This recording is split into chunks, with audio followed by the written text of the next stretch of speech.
Niteka n'umunezero ntangere vyo gusubira kubana namwe mwe banywanyi bakunzi mubandanya kudukurikirana bivanye naho mudukurikirana muherereye muri irya nino mu bihugu vy'amakungu.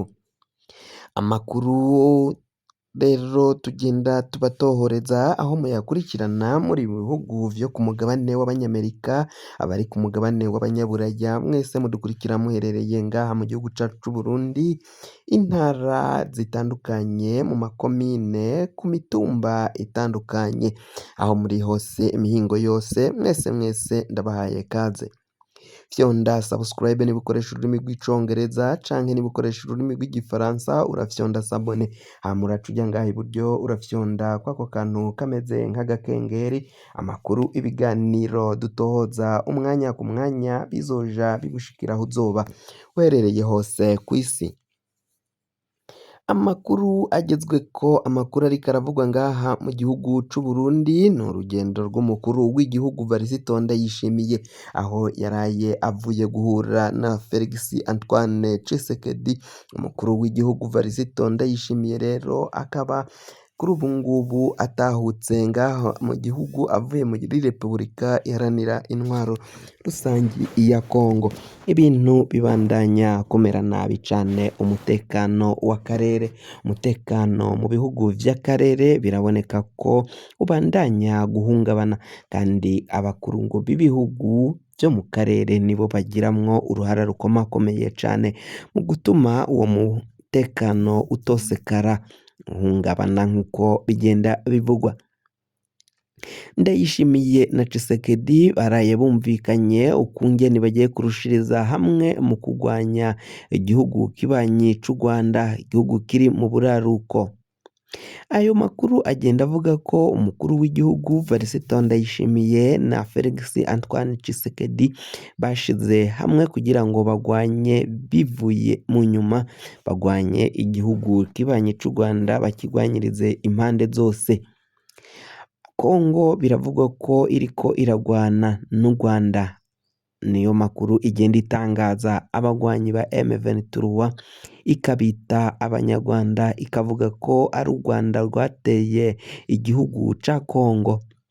Ni mu gihe umukuru w'igihugu cacu c'Uburundi nawe Varisito Ndayishimiye ariko ararundanya abasirikari ku mupaka ku rubibe, ariko ararundanya abasoda ku rubibe bivanye n'uko agiye kugaba ibitero, yipfuza ngo kugaba ibitero ku Rwanda. Abasoda bariko bajanwa ngaho mu buraruko bw'igihugu, cane cane mu ntara ya Cibitoke, intara ya Kayanza, iya Ngozi n'intara ya Kirundo.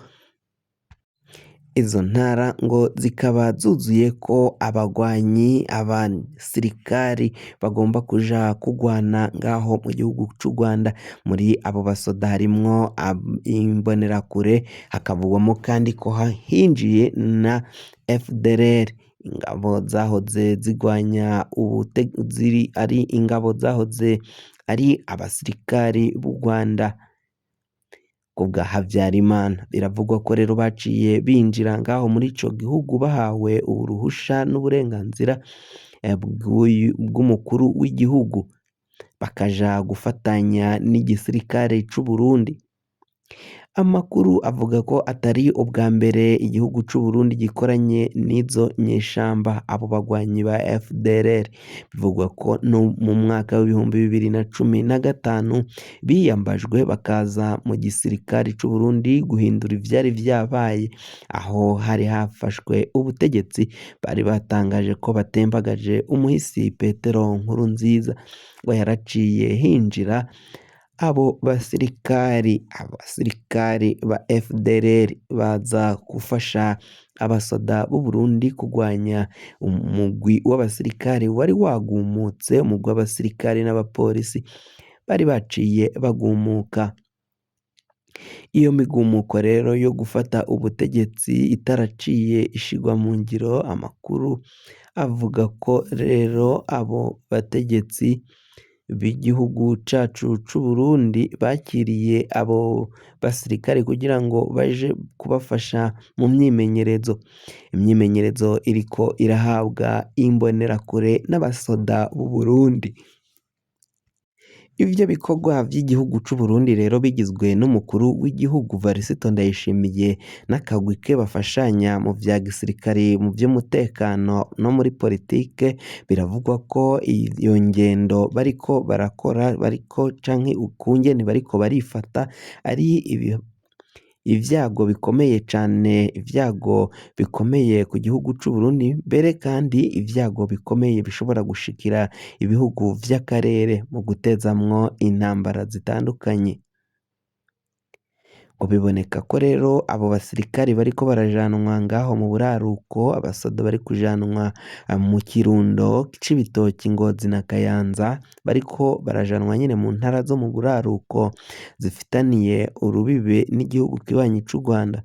Ngo barikeka ko hari gututumba icuka c'intambara kandi ko barabona ko umwanya n'umwanya bababwira bakajabuka bakaja kugaba ibitero, ngo nta kindi babona ko cobajanye ngaho mu buraruko bw'igihugu. Naho rero andi makuru ariko aravugwa ngaha mu gihugu cacu c'Uburundi, umutama Nyandwi Ladislas akaba agwariye mw'ibohero rya Mpimba. Ngo uyu mutama yajanwe kwa muganga inyuma yo gusinzikarizwa amagara mu gihimba c'irondoka, yaciye ashikanwa kwa muganga baca abaganga bategeka ko ari ukumubaga. Mu nyuma ahejeje kubagwa rero yaraciye aheba abura amahera yo kwishura. Abategetsi bayobora ibohero rya Mpimba baraciye bamwirukankana mw'ibohero bamusubizayo bamuvana kwa muganga, kandi biravuga ko atabashije gukira. Kuri ubu ngubu rero ibintu bibandanya kuba bibi cane kuri uyu munyagihugu yahohotewe akagirirwa amakosha nk'ayo ngayo n'abategetsi b'amabohero. Baravuga ko rero ibohero canke ryakabaye rivuza umuntu ku buntu, ntabwo yakabaye acibwa canke ariha amahera. Bamwe mu bategetsi batandukanye baravuga ko rero ibiriko birakorerwa Mutama Ladislas ari akamaramaza, yokabaye ataha canke akajanwa kwa muganga. Biravugwa ko rero abategetsi batandukanye aribo bafise uruhara rukomakomeye cane mu kwicisha abanyororo bariko baragenda bapfa umunsi n'umunsi ngaha mu gihugu cacu c'Uburundi. Bakaba basaba ko uyu munyororo yohabwa uburenganzira akaja kwivuza kwa dogiteri, kwa muganga nyine ashobora kumuvura, kandi leta y'u Burundi ikaba igomba canke isabwa kwishura ayo mahera canke ico kiguzi co kumukurikirana. Ivyo ni ibiriko biragenda bivugwa ngaha mu gihugu cacu c'Uburundi. Reka tuje ngaho mu gisata c'amagara y'abantu. Biravugwa ko hadutse nk'amaso y'imbwa. Ayo maso y'imbwa akaba yandukira cane. Abarundi kuri ubu ngubu bariko barasabwa kwigengesera no kwitwararika kugira ngo bataza kuhava bagwara iyi ndwara.